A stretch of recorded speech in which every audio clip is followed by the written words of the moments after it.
최순실 게이트를 수사해온 검찰이 김종전 문화체육관광부 차관과 조원동 전 청와대 경제수석을 재판에 넘겼습니다. 검찰은 두 사람의 국정농단 행위에 박근혜 대통령이 공모했다고 결론지었습니다. 검찰에 나가 있는 취재기자 연결해서 자세한 내용 알아보겠습니다. 이재동 기자. 네, 검찰이 오늘 김종 전 문체부 차관과 조원동 전 청와대 수석 등을 기소하면서 박근혜 대통령이 공모했다고 본 부분은 두 가지입니다.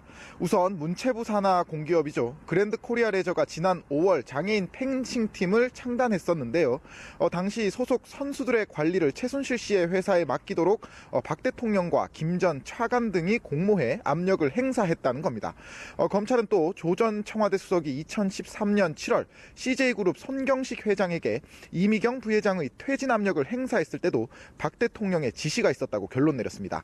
앞서 검찰은 최 씨와 차은택 씨를 재판에 넘길 때도 각각 미르 K스포츠 재단의 출연금 모집이라든지 KT의 광고 몰아주기 강요 등의 범행에 박 대통령의 공모 사실을 적시했었는데요.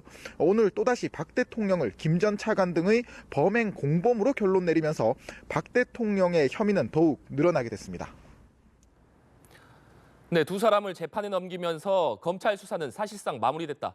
이렇게 보면 되는 겁니까?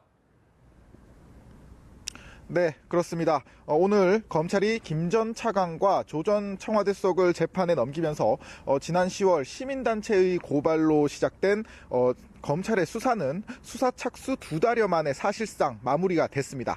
그동안 검찰은 최순실 씨 등 관련자 11명을 재판에 넘겼고 이 과정에서 박 대통령의 공모 사실을 밝혀내며 현직 대통령을 피의자로 입건하기도 했는데요. 검찰은 오늘 오후 지금까지의 수사 과정을 설명하는 브리핑을 열었습니다. 그동안 412명의 관련자를 조사하고 150곳을 압수수색했으며 73명의 계좌를 추적하며 비리의 실체를 규명하기 위한 최선의 노력을 했다고 밝혔습니다. 검찰이 이번 사건의 핵심 증거와 수사 과정 등에 대해서도 자세한 설명을 했다면서요?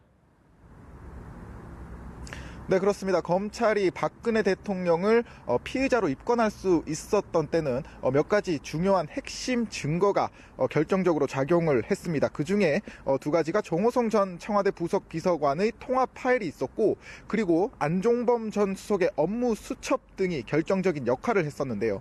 검찰은 정 전 비서관의 녹음 파일은 236개에 달하고 안 전 수석의 업무 수첩 역시 17건, 모두 합쳐서 500페이지가 넘는 분량이라고 밝혔습니다. 이 밖에 최순실 씨가 박근혜 대통령 취임 직후인 2013년 3월부터 11월 사이 청와대 행정관 차량을 이용해 청와대를 출입했으며 이 가운데 규정상 반드시 소지해야 하는 비표를 생략하고 출입한 것도 10여 차례에 달하는 것으로 드러났습니다. 검찰은 이 같은 증거 등을 모두 특검팀에 넘길 예정이며 이제 박근혜 대통령의 제3자 뇌물수수 혐의 수사를 비롯한 남은 의혹들의 규명은 특검의 몫이 됐습니다. 지금까지 서울중앙지검에서 연합뉴스 TV 이재동입니다.